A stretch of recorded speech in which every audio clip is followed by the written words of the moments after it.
अनुपमा 26 जनवरी 2022। मालविका वनराज को काम में व्यस्त देखती है और शरारत सोचकर उसे पीछे से डराने की कोशिश करती है, लेकिन वह नहीं डरता। वह पूछती है कि वह क्यों नहीं डरता। वह कहता है कि उसे अब उसकी आदत हो गई है और माफी मांगता है कि काव्या के कारण उसका त्योहार और मूड खराब हो गया है। वह कहती है कि ठीक है, क्योंकि नया साल उसकी वजह से खराब हो गया था, और कहती है कि वह काव्या के साथ उसके अशिष्ट व्यवहार को नहीं आंक रही है, क्योंकि वह कठोर लेकिन ईमानदार है और वह उसके लिए उसका सम्मान करती है। वह कहता है कि भगवान का शुक्र है कि कम से कम कोई सोचता है कि वह सही है, क्योंकि हर कोई सोचता है कि काव्या पीड़ित है और वह खलनायक है। उसने बहुत सारी गलतियां की और उसमें कई दोष हैं। हर कोई गलतियां करता है। क्यों महिलाओं को बख्शा जाता है और पुरुषों को हमेशा निशाना बनाया जाता है? वो इससे थक गया है और दुखी महसूस करता है कि उसे अपने परिवार के लिए खुद को सही ठहराना है। वह उसे यह कहते हुए उठाने की कोशिश करती है कि वह थक गया है। वह कहता है कि अगर वह उसे उठाने की कोशिश करेगी तो वह उठा लेगी। वह कहती है कि वह पतला दिखता है लेकिन बहुत भारी है और उसे खुश करने के लिए एक स्माइली प्रिंटआउट देता है। काव्या अनुपमा से पूछती है कि चूंकि वह बा और बापूजी से बात नहीं करना चाहती थी, इसलिए उन्होंने अनु को ज्ञान के मोती बांटने के लिए भेजा।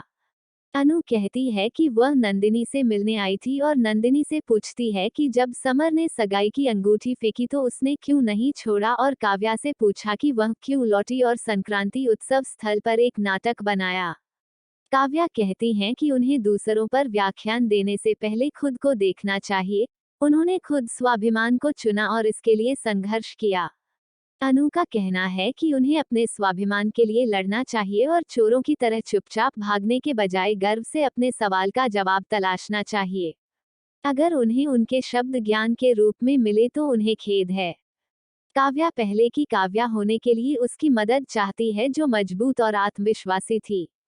मालविका गंभीर रूप से काव्या से पूछती है कि उसकी गोरी और साफ त्वचा का राज क्या है, और फिर हंसती है। वह उसका स्वागत करती है और शुभकामनाएं देती है। कहती है कि अब उस पर और अधिक प्रतिस्पर्धी दबाव है। जब भी वह तनाव में होती है तो उसे भूख लगती है और कुछ लेने जाती है। काव्या घंटे से मिलने जाती है। काव्या के साथ ऑफिस लौटती है। वनराज क्रोधित हो जाता है और अनुपमा से पूछता है कि यह महिला यहाँ क्यों है।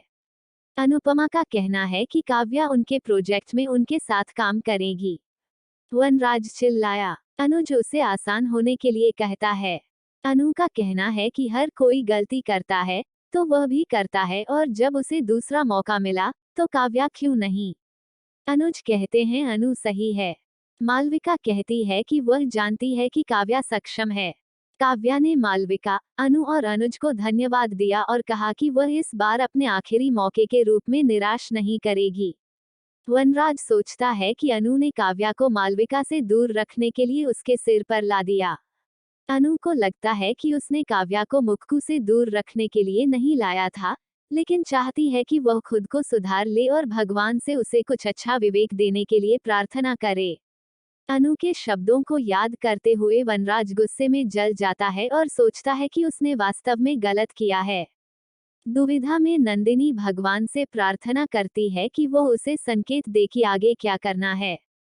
वह एक जोड़े को हंसते हुए गुजरते हुए देखती है और समर लोल को याद करती है। वह समर के पास दौड़ती है, भावनात्मक रूप से उसे कसकर गले लगाती है और कहती है कि वह उसे ललचाती है। वह ढेर सारा जीवन जीना चाहती है, उसके साथ ढेर सारा प्यार। उसने उससे बहुत दूर जाने के बारे में सोचा और ब्रह्मांड से एक संकेत मांगा। उसे एक योग्य संकेत मिला और सब कुछ स्पष्ट हो गया। वो उसे ललचाती है। वह समर को बोलने के लिए कहती है। समर चिल्लाती है कि इतना कुछ हो जाने के बाद उसे क्या कहना चाहिए। हर जोड़ा झगड़ता और सुलह करता है, लेकिन वे ब्रेकअप की बात करते हैं। वो उनके अहंकार से डरता है। वे अपनी प्रतिभा में समान हैं, लेकिन अहंकार भी। ब्रह्मांड से संकेत मिलने पर वह रुक गई। अगर वह नहीं होती तो क्या होता? क्या होगा अगर वे फिर से लड़ते हैं और उसे एक नकारात्मक सार्वभौमिक संकेत मिलता है? तो उन्होंने अपने रिश्ते को तोड़ने से पहले एक बार नहीं सोचा, इसलिए उन्हें अपने रिश्ते को पुनर्जीवित करने से पहले एक बार फिर से सोचना चाहिए। उसने हाँ में सिर हिलाया और विपरीत दिशा में चली गई।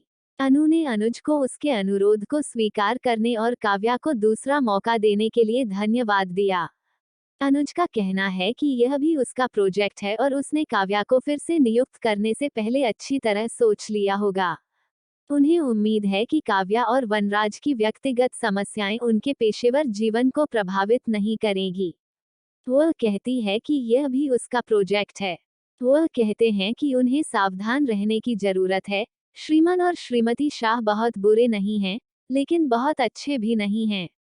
अनु को लगता है कि उन्हें सावधान रहने की जरूरत है, खासकर मिस्टर शाह से।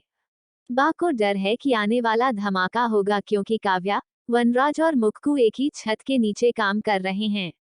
वह पूछती है कि अनु ने काव्या को कहीं और के बजाय वनराज के ऑफिस में नौकरी क्यों दी। बापूजी कहते हैं कि काव्या को नौकरी देने से पहले अनु ने भी इस बारे में सोचा होगा। वनराज भौंकते हुए घर लौटता है जबकि काव्या चुपचाप उसका पीछा करती है। बा का कहना है कि वह इससे डर रही थी। वनराज और काव्या विपरीत दिशाओं में बैठे हैं। मालविका अनु और अनुज को घर जाने का समय याद दिलाती है। अनुज कहते हैं कि उनके पास बहुत सारे काम लंबित हैं और इसलिए देर से आएंगे। अनु कहती है कि वह अनुज के साथ आएगी। वनराज बिस्तर पर लेटे हुए सभी हाल की घटनाओं को याद करता है। अनुपमा